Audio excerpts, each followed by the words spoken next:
Assalamualaikum warahmatullahi wabarakatuh. Selamat pagi anak-anak kelas 11 Akuntansi Keuangan Lembaga. Hari ini kita akan mempelajari tentang pembiayaan daerah. Minggu lalu kita telah mempelajari beban dan belanja daerah.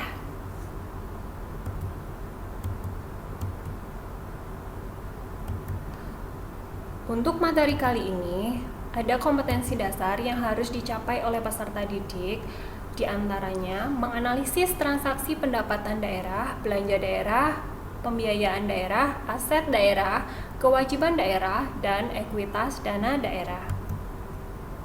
Melakukan pencatatan transaksi pendapatan daerah, belanja daerah, pembiayaan daerah, aset daerah, kewajiban daerah, dan ekuitas dana daerah. Tujuan pembelajaran dari materi ini, setelah melalui tayangan video pembelajaran dengan model pembelajaran blended learning dengan pendekatan saintifik, peserta didik mampu 1. Menjelaskan transaksi pembiayaan daerah, 2. Mengidentifikasi transaksi pembiayaan daerah, 3. Menganalisis transaksi pembiayaan daerah, 4. Melakukan pencatatan transaksi pembiayaan daerah. Pembiayaan adalah setiap penerimaan yang perlu dibayar kembali dan atau pengeluaran yang akan diterima kembali baik pada tahun anggaran bersangkutan maupun tahun-tahun anggaran berikutnya yang dalam penganggaran pemerintah terutama dimaksudkan untuk menutup defisit atau memanfaatkan surplus anggaran. Jenis pembiayaan daerah dibedakan menjadi 2, penerimaan pembiayaan dan pengeluaran pembiayaan. Penerimaan pembiayaan terdiri dari sisa lebih perhitungan anggaran tahun anggaran sebelumnya atau biasa disebut dengan silpa, pencairan dana cadangan, hasil penjualan kekayaan daerah yang dipisahkan, penerimaan pinjaman daerah, penerimaan kembali pemberian pinjaman, dan penerimaan piutang daerah. Pengeluaran pembiayaan terdiri dari pembentukan dana cadangan, penyertaan modal atau investasi pemerintah daerah, pembayaran pokok utang, dan pemberian pinjaman daerah. Pengakuan penerimaan pembiayaan akan diakui pada saat telah diterima di rekening kas umum daerah. Sedangkan pengeluaran pembiayaan akan diakui pada saat telah dibayarkan dari rekening kas umum daerah.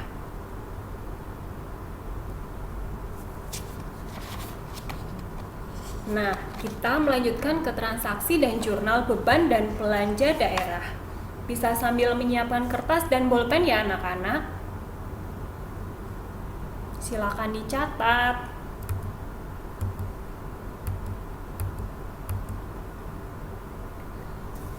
Studi kasus 1. Untuk memenuhi dananya, Provinsi Jawa Tengah memperoleh pinjaman dari bank sebesar 200 juta rupiah. Di sini, Provinsi Jawa Tengah memperoleh pinjaman berupa uang. Jadi, kas bertambah. Pencatatannya pada jurnal finansial, kas daerah bertambah di debit sebesar 200 juta rupiah dan utang bertambah di kredit.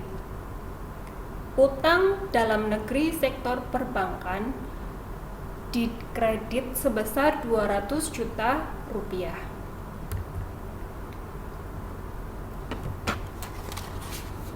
Nah, seperti yang pernah saya sampaikan sebelumnya, jurnal pelaksanaan anggaran dicatat apabila transaksi tersebut mempengaruhi kas, baik berupa penerimaan maupun pengeluaran.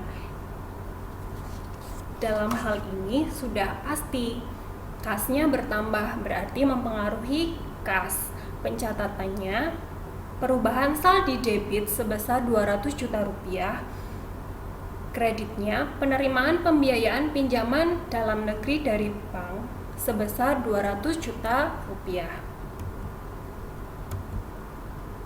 Studi kasus 2. Untuk memenuhi kebutuhan dananya, Provinsi Jawa Tengah menerbitkan obligasi daerah senilai 250 juta rupiah.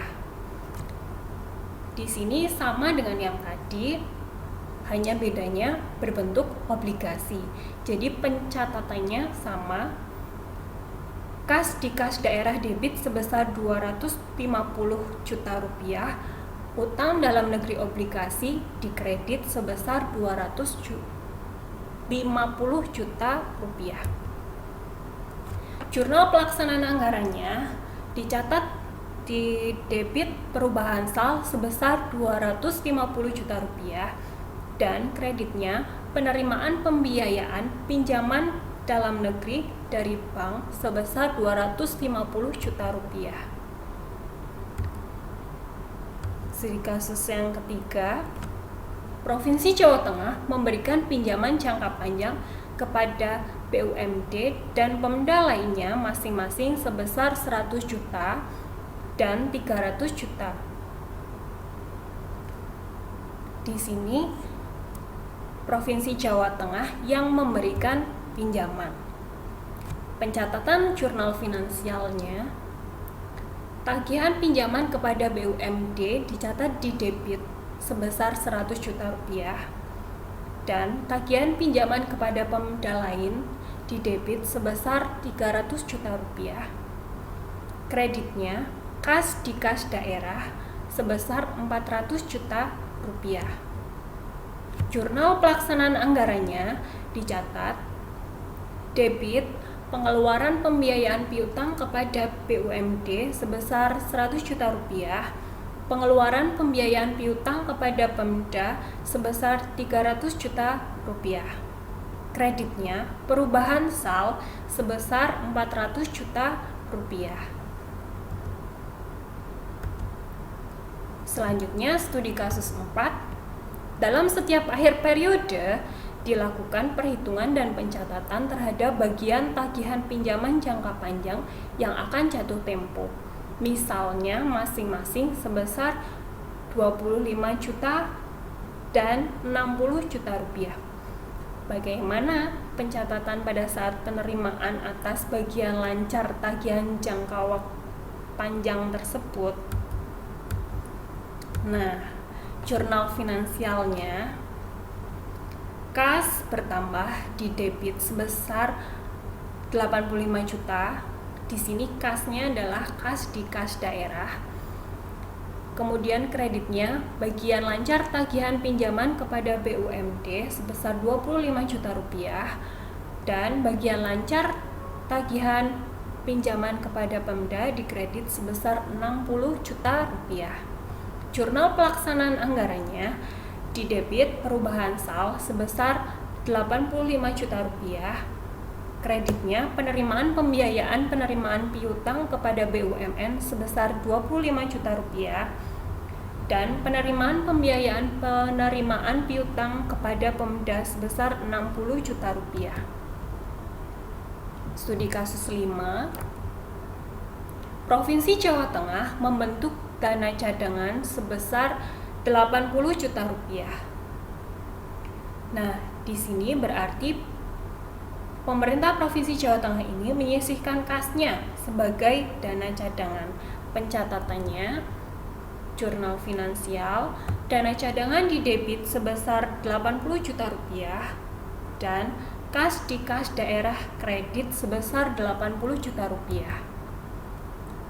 Jurnal pelaksanaan anggarannya, di debit dicatat pengeluaran dana cadangan sebesar 80 juta rupiah dan kreditnya perubahan sal sebesar 80 juta rupiah dikredit.